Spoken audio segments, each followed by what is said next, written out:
ಈ ಥರ ಸೂಪರ್ ಆಗಿರುವಂತಹ ವಾಂಗಿಭಾತನ ಹೇಗೆ ಮಾಡೋದು ನೋಡೋಣ ಬನ್ನಿ. ಕ್ಯಾಪ್ಸಿಕಮ್ ವಾಂಗಿಭಾತ್ ಇದು. ಎಲ್ಲರಿಗೂ ನಮಸ್ಕಾರ. ಕನ್ನಡತಿ ಗೃಹಿಣಿ ಕೈ ರುಚಿಗೆ ಸ್ವಾಗತ. ವಾಂಗಿಭಾತ್ ಮಾಡೋದಕ್ಕೆ ಒಂದು ಸ್ಟವ್ ಹಚ್ಚಿ ಒಂದು ಬಾಣಲೆ ಇಟ್ಟು ಒಂದು 5 ಸ್ಪೂನ್ ಎಣ್ಣೆ ಹಾಕ್ಕೊಂಡಿದ್ದೀನಿ. ಈಗ ಎಣ್ಣೆ ಕಾಯಬೇಕು ಒಗ್ಗರಣೆ ಮಾಡೋದಕ್ಕೆ. ಹೀಗೆ ಸಪೋರ್ಟ್ ಮಾಡ್ತಾಯಿರಿ ಫ್ರೆಂಡ್ಸು ರಿಲೇಷನ್ಸ್ಗೆ. ವಿಡಿಯೋಗಳನ್ನೆಲ್ಲ ಶೇರ್ ಮಾಡ್ತಾಯಿರಿ. ದಯವಿಟ್ಟು ಕೊನೆವರೆಗೂ ವಿಡಿಯೋನ ನೋಡಿ. ದಯವಿಟ್ಟು ಮರೆಯದೆ ಸಬ್ಸ್ಕ್ರೈಬ್ ಮಾಡ್ಕೊಳ್ಳಿ, ಲೈಕ್ ಮಾಡಿ, ಶೇರ್ ಮಾಡಿ, ಬೆಲ್ ಬಟನ್ ಪ್ರೆಸ್ ಮಾಡಿ. ಆಗ ಮೊದಲಿಗೆ ನೋಟಿಫಿಕೇಷನ್ ಬರುತ್ತೆ, ಆಗ ನಿಮಗೆ ಮೊದಲಿಗೆ ವಿಡಿಯೋಗಳೆಲ್ಲ ಬರುತ್ತೆ, ಆಗ ನೀವು ಮೊದಲಿಗೆ ವಿಡಿಯೋಗಳನ್ನೆಲ್ಲ ನೋಡಬಹುದು. ಈಗ ಎಣ್ಣೆ ಕಾದಿದೆ, ಅದಕ್ಕೆ ಸಾಸಿವೆ ಹಾಕ್ಕೊಳ್ಳೋಣ. 1 ಸ್ಪೂನು ಸಾಸಿವೆ,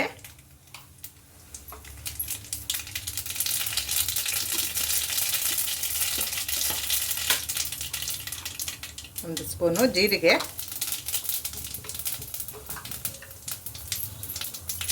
ಅದಕ್ಕೆ ಕಡಲೆಬೇಳೆ ಉದ್ದಿನಬೇಳೆ 2 ಒಟ್ಟಿಗೆ ಹಾಕ್ಕೊಳ್ತಾ ಇದ್ದೀನಿ. 1 ಸ್ಪೂನು. ಅದನ್ನೆಲ್ಲ ಮಿಕ್ಸ್ ಮಾಡ್ಕೊಳ್ಳೋಣ ಹೀಗೆ. ಅದಕ್ಕೆ ಒಂದು ಸ್ವಲ್ಪ ಕಡಲೆ ಬೀಜ ಒಗ್ಗರಣೆಗೆ. ಈಗ ಕಡಲೆ ಬೀಜ ಹಾಕಬೇಕು. ಇದು 4 ಒಣಮೆಣಸಿನ್ಕಾಯಿ,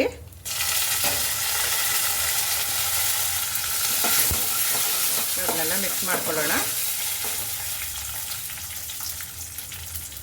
ಈಗ ಫ್ರೆಶ್ ಕರಿಬೇವು ಒಂದು 10 ಎಲೆ ಅದು ಹಾಕಬೇಕು.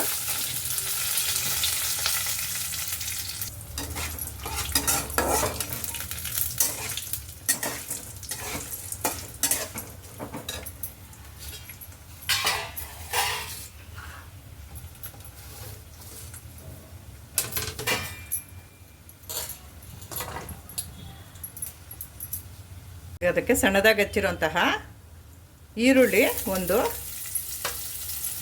ಸಣ್ಣ ಈರುಳ್ಳಿ ಒಂದು, ಅದನ್ನ ಮಿಕ್ಸ್ ಮಾಡ್ಕೊಳ್ಳೋಣ ಹೀಗೆ. ಈಗ ಇದಕ್ಕೆ ಕ್ಯಾಪ್ಸಿಕಮ್ಮು ದಪ್ಪದು ಉದ್ದವಾಗಿ ಹಚ್ಚಿಟ್ಕೊಂಡಿರೋಂತಹ ಕ್ಯಾಪ್ಸಿಕಮ್ಮು ಒಂದು ಹಾಕ್ಕೊಳ್ತಾ ಇದ್ದೀನಿ. ದಪ್ಪದು ಒಂದು ಕ್ಯಾಪ್ಸಿಕಮ್ಮು ಕಟ್ ಮಾಡಿರೋಂತಹ ಉದ್ದವಾಗಿ ಕಟ್ ಮಾಡಿರೋಂತಹ ಕ್ಯಾಪ್ಸಿಕಮ್ಮು. ಈಗ ಅದನ್ನ ಒಗ್ಗರಣೆ ಜೊತೆ ಮಿಕ್ಸ್ ಮಾಡ್ಕೊಳ್ಳೋಣ ಹೀಗೆ. ಇದು ಇನ್ನೂ ಬೇಯಬೇಕು.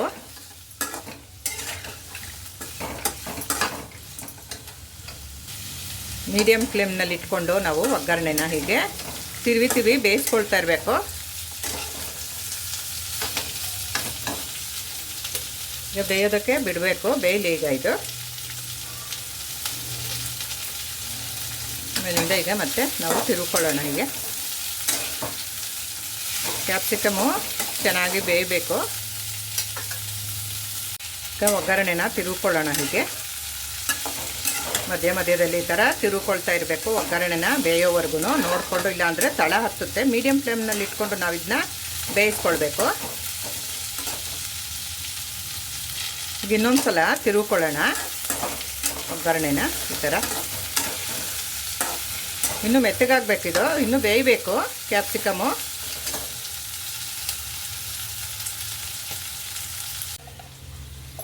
ಒಂದು ಸ್ವಲ್ಪ ಉಪ್ಪನ್ನು ಹಾಕ್ಕೊಳ್ಳೋಣ ನಾವು. ಒಂದು ಅರ್ಧ ಸ್ಪೂನ್ ಹಾಕಿದ್ದೀನಿ. ನಾವು ರುಚಿಗೆ ಎಷ್ಟು ಬೇಕೋ ನೋಡಿಕೊಂಡು ಉಪ್ಪನ್ನು ನಾವಿಲ್ಲಿ ಹಾಕ್ಕೊಳ್ಬೇಕು. ಉಪ್ಪು ಹಾಕೋದ್ರಿಂದ ಸ್ವಲ್ಪ ಮೆತ್ತಗೆ ಬೇಗ ಬೇಯುತ್ತೆ ಅಂತ. ಆಮೇಲಿಂದ ಇನ್ನೊಂದು ಸ್ವಲ್ಪ ಹಾಕ್ಕೊಳ್ತೀನಿ. ಈಗ ಒಂದು ಸ್ವಲ್ಪ ಹಾಕಿದ್ದೀನಿ. ನಾವು ಒಂದು ಸ್ವಲ್ಪ ಬೇಯಬೇಕಿದು, ಅದರಿಂದ. ಈಗ ಇಲ್ಲಿ ಕ್ಯಾಪ್ಸಿಕಮ್ ಎಲ್ಲ ಚೆನ್ನಾಗಿ ಬೆಂದಿದೆ, ಕಟ್ಟಾಗ್ತಾಯಿದೆ ನೋಡಿ ಹೀಗೆ. ಈಗ ಇದಕ್ಕೆ ಹುಣಸೆ ಹಣ್ಣಿನ ರಸ ಒಂದು 2 ಸ್ಪೂನು ಹಾಕ್ಕೊಳ್ಳೋಣ. ಒಂದು 2 ಸ್ಪೂನು ನೋಡಿ, ಇಲ್ಲಿ 2 ಸ್ಪೂನ್ ಹಾಕ್ಕೊಳ್ತಾ ಇದ್ದೀನಿ. ಇದಕ್ಕೆ 2 ಸ್ಪೂನ್ ಆದರೆ ಸಾಕಾಗುತ್ತೆ ಹುಳಿ. ಇದನ್ನೆಲ್ಲ ಮಿಕ್ಸ್ ಮಾಡ್ಕೊಳ್ಳೋಣ ಈಗ ಚೆನ್ನಾಗಿ. ಒಂದು 1/4 ಸ್ಪೂನು ಅರಿಶಿಣದ ಪುಡಿ ಹಾಕ್ಕೊಳ್ತಾ ಇದ್ದೀನಿ ನಾನಿಲ್ಲಿ ಇದಕ್ಕೆ.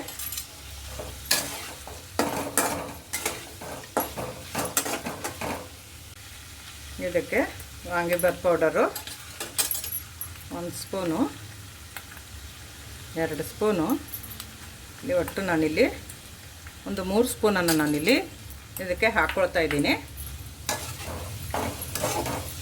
ಇಷ್ಟಾದರೆ ಇದಕ್ಕೆ ಸಾಕಾಗತ್ತೆ. ಇದನ್ನೆಲ್ಲ ಮಿಕ್ಸ್ ಮಾಡ್ಕೊಳ್ಳೋಣ. ಈಗ ಇದಕ್ಕೆ ಒಂದು ಸ್ವಲ್ಪ ತುರಿದಿರೋಂತಹ ಒಣಕೊಬ್ಬರಿ ಹಾಕ್ಕೊಳ್ಳೋಣ. ಈಗ ಅದನ್ನ ಮಿಕ್ಸ್ ಮಾಡ್ಕೊಳ್ಳೋಣ ಹೀಗೆ ಚೆನ್ನಾಗಿ. ಈಗ ಫ್ರೆಶ್ ಕೊತ್ತಂಬರಿ ಸೊಪ್ಪು ಲಾಸ್ಟ್ಗೆ ಹಾಕ್ಕೊಳ್ಳೋಣ. ಈಗ ಇದನ್ನ ಮಿಕ್ಸ್ ಮಾಡ್ಕೊಳ್ಳೋಣ ಹೀಗೆ.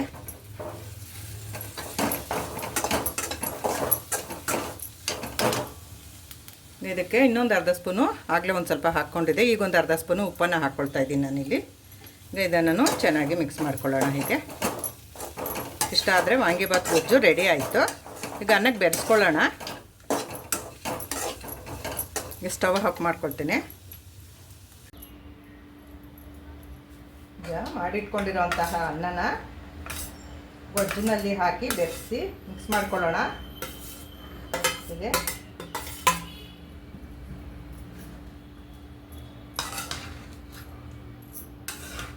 ಮಿಕ್ಸ್ ಮಾಡಿಕೊಂಡ್ರೆ ವಾಂಗಿಬಾತ್ ರೆಡಿ ಆಗುತ್ತೆ. ಒಂದು ಸರ್ವಿಂಗ್ ಪ್ಲೇಟ್ ಹಾಕ್ಕೊಳ್ಳೋಣ.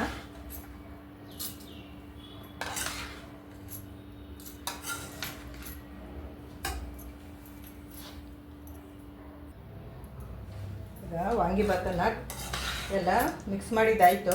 ಈಗ ಸರ್ವಿಂಗ್ ಪ್ಲೇಟ್ಗೆ ಹಾಕ್ಕೊಳ್ಳೋಣ.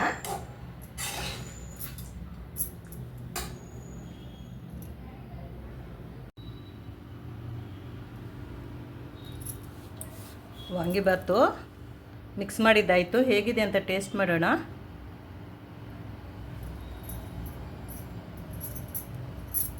ನೋಡಿ ವಾಂಗಿಬಾತು ಎಷ್ಟು ಕಲರ್ಫುಲ್ಲಾಗಿ ಎಷ್ಟು ಚೆನ್ನಾಗಾಗಿದೆ, ಎಷ್ಟು ಚೆನ್ನಾಗಿ ಕಾಣ್ತಾ ಇದೆ. ಈ ಥರ ವಾಂಗಿಬಾತನ್ನು ನೀವು ಮಾಡಿ.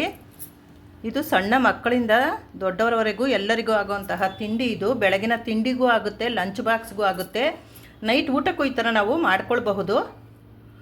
ಮತ್ತು ಈವ್ನಿಂಗ್ ಸ್ನ್ಯಾಕ್ಸ್ಗೂ ಮಾಡ್ಕೊಳ್ಬಹುದು. ಯಾರಾದರೂ ಮನೆಗೆ ಗೆಸ್ಟ್ ಬರ್ತಾರಲ್ಲ ಆಗನೂ ಮಾಡಬಹುದು. ಹಬ್ಬ ವಾರಗಳಲ್ಲೂ ನಾವು ಇದನ್ನು ಮಾಡ್ಕೋಬಹುದು. ಈ ಮೆಥಡ್ನಲ್ಲಿ ನೀವು ಮಾಡಿ ತುಂಬಾ ಚೆನ್ನಾಗಾಗುತ್ತೆ. ವಾಂಗಿಬಾತೆ ತಿನ್ನಲ್ಲ ಅಂತಾರಲ್ಲ ಅವರು ಸಹ ತಿಂತಾರೆ. ಆ ಥರ ಆಗಿದೆ ಇದು. ನೋಡೋದಕ್ಕೇ ತುಂಬಾ ಕಲರ್ಫುಲ್ಲಾಗಿದೆ. ನೀವು ಇದನ್ನು ಮಾಡಿ ಒಮ್ಮೆ ಟ್ರೈ ಮಾಡಲೇಬೇಕು. ನೀವು ಮಾಡಿ ಹೇಗಿದೆ ಎಂದು ನಮಗೆ ಕಮೆಂಟ್ ಮಾಡಿ ತಿಳಿಸಿ. ಈ ಬದನೆಕಾಯಿ ತಿನ್ನಲ್ಲ ಅಂತಾರಲ್ಲ ಅಂಥವ್ರಿಗೆ ಈ ಥರ ಕ್ಯಾಪ್ಸಿಕಮ್ಮನ್ನು ಉಪಯೋಗಿಸ್ಕೊಂಡು ವಾಂಗಿಬಾತನ್ನು ಮಾಡಿದ್ರೆ ತುಂಬಾ ಚೆನ್ನಾಗಿರುತ್ತೆ. ಎಲ್ಲರೂ ಇಷ್ಟಪಟ್ಕೊಂಡು ತಿನ್ನುವಂತಹ ವಾಂಗಿಬಾತ್ ಇದು. ಕ್ಯಾಪ್ಸಿಕಮ್ ವಾಂಗಿಬಾತು ತುಂಬಾ ಕಲರ್ಫುಲ್ಲಾಗಿ ತುಂಬಾ ಚೆನ್ನಾಗಾಗಿದೆ, ತುಂಬಾ ಟೇಸ್ಟಿಯಾಗಿ ಆಗಿದೆ ಇದು. ದಯವಿಟ್ಟು ಮರೆಯದೆ ನಮ್ಮ ಚಾನಲನ್ನು ಸಬ್ಸ್ಕ್ರೈಬ್ ಮಾಡ್ಕೊಳ್ಳಿ, ಲೈಕ್ ಮಾಡಿ, ಶೇರ್ ಮಾಡಿ, ಕಮೆಂಟ್ ಮಾಡಿ, ಬೆಲ್ ಬಟನ್ ಪ್ರೆಸ್ ಮಾಡಿ. ಆಗ ಮೊದಲಿಗೆ ನೋಟಿಫಿಕೇಷನ್ ಬರುತ್ತೆ. ಆಗ ನಿಮಗೆ ಎಲ್ಲ ವಿಡಿಯೋಗಳು ಮೊದಲಿಗೆ ಬರುತ್ತೆ. ಇವಾಗ ಎಲ್ಲ ವಿಡಿಯೋಗಳನ್ನು ಮೊದಲಿಗೆ ನೋಡಬಹುದು. ನೋಡಿದ್ದಕ್ಕೆ ಧನ್ಯವಾದಗಳು.